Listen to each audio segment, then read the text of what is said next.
Good evening, my Real News Midday TV family. Welcome back to the channel for another news update. And in the news this evening, 3 men charged after elderly woman and others injured in altercation. 3 men have been charged by the police following a reported altercation with other residents, during which one of them allegedly fired a gun, injuring an elderly woman and 2 others. The accused are 27-year-old Marvin Nelson, 26-year-old Romar McIntosh, and the 23-year-old Andre Hall, all residents of Trelawney.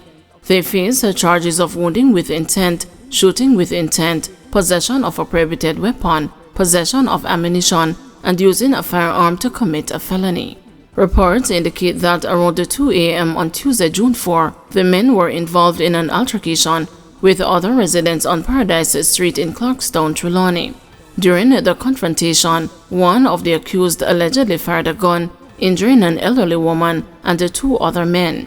The injured individuals were taken to hospital for treatment. Following an investigation, Nelson, McIntosh, and Hall were arrested and subsequently charged. Man and a teenager charged in Santa Cruz store robbery. A man and a teenager who allegedly robbed a store along Main Street, Santa Cruz in St. Elizabeth of items valued at $2 million have been charged. The man has been identified as a 23-year-old Fitzroy Hastings, a lifeguard of West End Negril and the Little London District, Westmoreland. The accused are charged with robbery with aggravation, possession of a prohibited weapon, using a firearm to commit a felony, and receiving stolen property. According to the police, on Tuesday, May 7, about 3 p.m., the complainants reportedly were at a store when Hastings and the teen entered armed with handguns and demanded cash. It is alleged that they robbed the complainants of iPhones and Samsung tablets valued at $2 million and then fled the area in a waiting Toyota Axio motor car. A month later, Tuesday, June 4, the vehicle was reportedly intercepted by the police. A search of the vehicle reportedly yielded the properties that were reported stolen, the police said. The men were taken to the police station where they were identified by the complainants. They were subsequently charged. All-island transportation strike reportedly looming.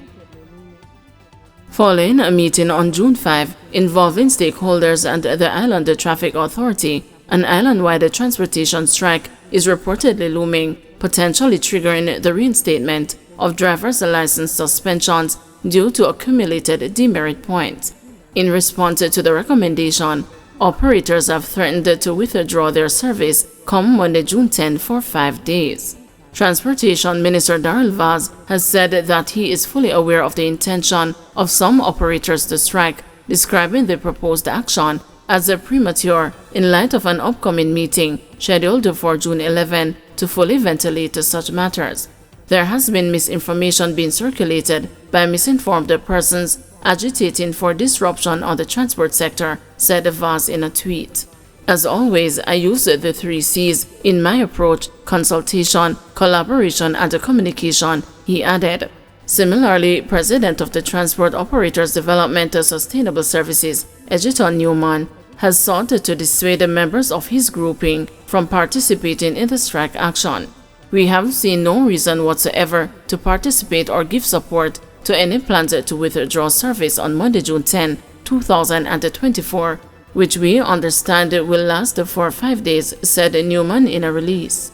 Whatever the challenges are, we have several mediums to ventilate our concerns. Over the past 2 weeks, we have been having consultations with various groups and agencies of government, and they have been very receptive to our concerns. Our concerns can also be referred to the courts. Todd is calling on all well-thinking public transportation leaders and operators, especially those in the Kingston Metropolitan Transport Region, to continue the consultations with the powers that be, while at the same time continuing to provide the best travel experience to the commuting public, he added. Westmoreland Higgler charged with murder. A Higgler from Westmoreland, who allegedly stabbed another man during an altercation along Nogatown Main Road, resulting in the man's death, has been charged with murder. Charged is 32-year-old Janoy Beckford of the community. The deceased has not yet been identified. According to the police, on Wednesday, June 5, around 8 p.m., Beckford and another man got into an altercation which escalated. It is alleged that during the fight, Beckford used a knife to inflict several wounds on the man's upper and lower body. The man was rushed to the nearest health facility where he was pronounced dead. The police said Beckford subsequently surrendered to the station on Friday, June 7, and was officially charged. CCTV reportedly catches man removing $725,000 worth of jewelry from store. The police on Friday charged a man who was allegedly caught on CCTV footage removing gold necklaces valued at $725,000 from a store on King Street in Kingston. The alleged incident happened on Wednesday, May 18.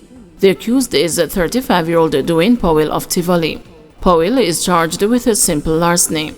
Allegations are that Powell entered a furniture store on King Street and discreetly removed the gold necklaces. An investigation was launched and Powell was subsequently arrested. He was placed on an identification parade where he was pointed out by the complainant, the police said. He was officially charged on Friday, June 7.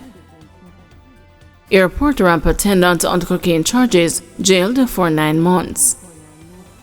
Jermaine Scott, the airport ramp worker, who was allegedly found to have 2.5 kilograms of cocaine hidden in his worker raincoat, was sentenced to 9 months imprisonment by the St. James Parish Court on Friday. Following his arrest in January 2023 at the Stanxer International Airport in Montego Bay, Scott, 34, of Cornwall Court, St. James, has been on trial for the offenses of possessing, dealing in, and attempting to export cocaine. In mitigation, Scott's lawyer Henry McCurdy stated that his client has no previous convictions and cited the social inquiry report that portrayed his client positively, highlighting his good character and contribution to society. The lawyer also mentioned that Scott is expecting his first child in October and requested the opportunity for him to be present at the birth, emphasizing the importance of being present at such a significant moment in his life. McCurdy pleaded for mercy from presiding judge Sasha Marie Smith Ashley, requesting a substantial fine rather than jail time. He also said that his client belonged to a close-knit family and expressed a concern that his imprisonment would devastate them. In response to the attorney's submission, Smith Ashley stated that she carefully examined the social inquiry report and that based on Scott's employment record, he appears to be industrious. She also assessed the community's perception that he is diligent and tends to remain indoors. His previous good character was also considered, but she stressed the importance of balancing these factors against the aggravating features of the case. I have listened to your attorney and his plea for mercy. I am always merciful, but I have to act upon what is before me, the judge stated, noting that the defendant has benefited from his attorney's submissions. In addition to the mandatory 9-month imprisonment, Scott was ordered to pay a fine of $900,000 or 3 months imprisonment for possession of cocaine and $300,000 or 3 months imprisonment for attempting to export cocaine. He was admonished and discharged for dealing in cocaine. Scott was arrested at the Stanxer International Airport on January 29, 2023 by investigators assigned to the Narcotics Division after the cocaine was allegedly found in his possession during an operation by the Narcotics and the Customs Contraband Enforcement Team.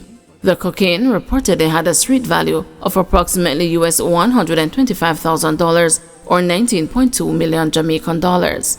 The allegations against Scott are that he was seen trying to retrieve a blue raincoat from behind a cubicle in a bathroom at the airport, which was found to contain 4 rectangular packages with cocaine. He was subsequently arrested and charged. Thank you everyone for watching. See you tomorrow morning at 6 a.m. for another news update.